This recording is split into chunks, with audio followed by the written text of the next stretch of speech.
আগামী বিধানসভা নির্বাচনকে সামনে রেখে মালদার বৈষ্ণবনগরের ১৬ মাইল এলাকায় আয়োজিত হলো পরিবর্তন সভা। সেই সভা থেকেই নারী নির্যাতনকারীদের ঝাঁটা লাঠিপেটা করার পরামর্শ বিজেপির দক্ষিণ মালদা সাংগঠনিক জেলার সহ সভাপতি তারক ঘোষের। তিনি বলেন, রাজ্যের মুখ্যমন্ত্রী একজন মহিলা, কিন্তু গোটা রাজ্য জুড়ে ক্রমবর্ধমান নারী নির্যাতনের ঘটনা, ফলে নারীদের নিজেদের সুরক্ষার জন্যই ঝাঁটা লাঠি নিজ হাতে তুলে নিতে হবে। অন্যদিকে এলাকার তৃণমূল বিধায়ক চন্দনা সরকার তার বক্তব্যকে বিশেষ গুরুত্ব দিতে চাননি। আরও আপডেট থাকতে আমাদের ভিডিও শেয়ার ও ফেসবুক পেজটিকে লাইক করে ফলো করে দিন। প্রত্যেক মা বোনদের বলছি, হাতে লাঠি ধরবেন, হাতে ঝাঁটা ধরবেন, যেখানে পাবেন সেখানেই পিটাবেন, কোনো রেহাই দেবেন না। এদেরকে যতক্ষণ না এইখান থেকে উৎখাত করে ফেলছি পশ্চিমবঙ্গ থেকে, ততক্ষণ পর্যন্ত সজাগ থাকতে হবে, রক্ষী হতে হবে প্রত্যেক পরিবারের এবং এলাকার বন্ধুগণ। আমরা পরিবর্তন শুধুমাত্র গোটা পশ্চিমবঙ্গের সরকারে পরিবর্তন করব না, সোনার বাংলা পরিবর্তন করব, সোনার বাংলা হবে।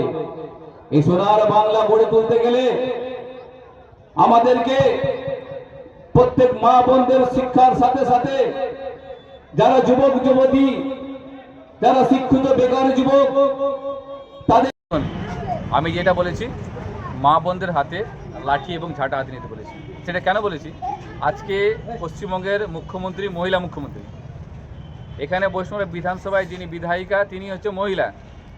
আজকে যেখানে সারা পশ্চিমবঙ্গ ব্যাপী মহিলারা কোথাও সুরক্ষিত না, কোথাও রেপ হচ্ছে, তার পাশে তিনি মুখ্যমন্ত্রী না দাঁড়িয়ে যারা রেপিস্ট তার পাশে তিনি দাঁড়াচ্ছেন। তিনি হচ্ছে পুলিশ মন্ত্রী, পুলিশদের কাছে সঠিকভাবে বিচার পাচ্ছে না। তো মহিলারা যদি একজন মুখ্যমন্ত্রীর কাছে যদি কোনো রকমভাবে তারা বিচার না পায়, তারা কোথায় দাঁড়াবে? অতএব প্রত্যেক মা বোনদের হাতে লাঠি নিতে হবে, হাতে ঝাঁটা নিতে হবে, এবং যারা এই ধরনের অন্যায়কারী তাদেরকে এই ঝাঁটা পিটা করে এখান থেকে তাড়াতে হবে। সহসভাপতি বিজেপির তিনি বক্তব্য রাখছেন যে তৃণমূল নেতাদেরকে যেখানে দেখবেন সেখানেই পেটাবেন, মহিলাদের উদ্দেশ্যে বলছেন। বিষয়টি নিয়ে আপনাদের প্রতিক্রিয়া কী? দেখুন, ওনার কোনো এলাকায় কোনো প্রভাব নেই। উনি কোনোদিন মানুষের সঙ্গে থাকেন না বা মানুষের সঙ্গে ছিলেন না। এখন হয়তো বিজেপির একটা টিকিট নেওয়ার চেষ্টা করছেন, ওই জন্য উল্টোপাল্টা কথা বলে একটা হাওয়া গরম করার চেষ্টা করছেন, যদি এই সমস্ত উল্টোপাল্টা কথা বলে বিজেপি থেকে টিকিট পাওয়া যায়।